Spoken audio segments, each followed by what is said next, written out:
Assalamualaikum warahmatullahi wabarakatuh. Berjumpa lagi dengan saya Adi Berwanto, mahasiswa program studi BGSD Universitas Terbuka NIM 86142342. Pada kali ini saya akan melakukan praktikum tentang pencernaan makanan pada struktur sistem pencernaan modul 3 kegiatan praktikum 3. Struktur dan fungsi sistem pencernaan pada manusia. Makanan yang kita konsumsi setiap hari akan masuk ke sistem pencernaan untuk dicerna. Apa yang terjadi di dalamnya? Yuk kita bahas. Inilah gambaran organ sistem pencernaan pada manusia. Bisa dilihat secara detail pada visualisasi gambaran tentang sistem pencernaan pada manusia. Organ sistem pencernaan pada manusia terdiri dari dua, yakni organ pencernaan utama dan organ pencernaan tambahan. Organ pencernaan utama meliputi mulut, kerongkongan, lambung, usus halus, usus besar, dan anus. Sedangkan organ pencernaan tambahan terdiri dari kelenjar pencernaan yang menghasilkan enzim, hati, dan pankreas. Organ pencernaan utama yang meliputi 1. Rongga mulut. Pada rongga mulut terdapat dua proses pencernaan makanan, yakni pencernaan mekanis dan pencernaan kimiawi. Pencernaan mekanis, dua organ yang bekerja yakni gigi dan lidah.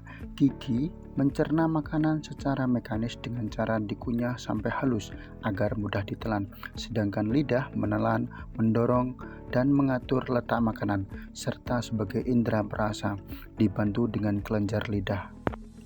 Organ pencernaan utama kedua adalah kerongkongan, yakni saluran sempit berbentuk pipa yang menghubungkan antara rongga mulut dengan lambung. Kontraksi otot polos pada dinding kerongkongan mengakibatkan gerak peristaltik. Gerak peristaltik adalah gerakan meremas-remas makanan untuk didorong masuk ke dalam lambung. Ketiga, lambung adalah kantong besar yang dindingnya bersifat elastis yang dapat direnggangkan untuk menampung makanan.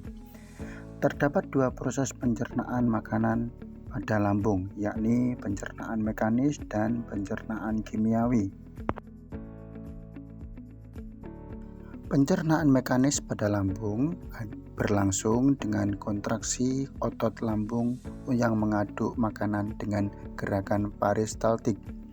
Sedangkan pencernaan kimiawi pada lambung berlangsung ketika makanan yang diaduk bercampur dengan getah lambung. Getah lambung mengandung asam klorida, enzim renin, dan enzim pepsin. Sistem pencernaan utama berikutnya yakni usus halus. Usus halus adalah saluran terpanjang pada sistem pencernaan dengan panjang kurang lebih 6-8 meter. Dan di dalamnya makanan diproses secara kimiawi. Usus halus dibedakan menjadi 3 bagian, yakni duodenum, jejunum, dan ileum.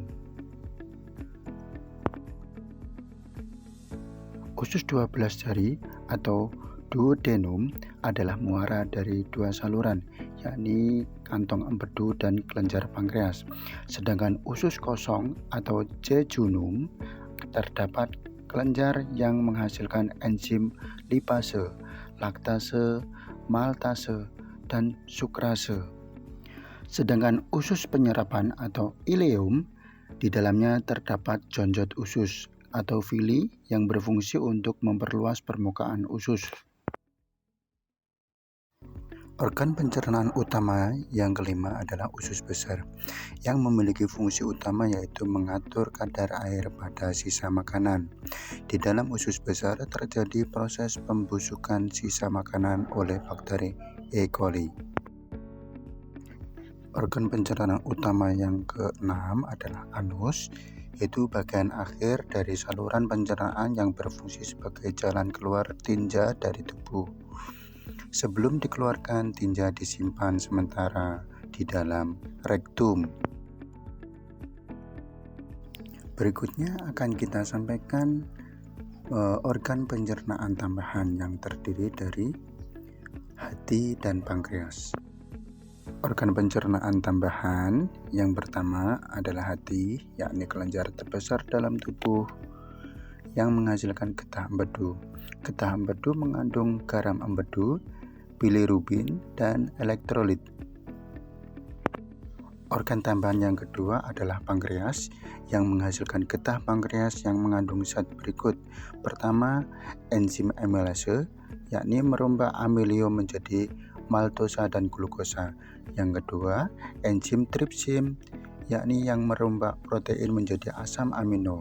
Dan yang ketiga, enzim lipase yang merombak lemak menjadi asam lemak dan gliserol. Terima kasih. Sampai jumpa pada praktikum berikutnya.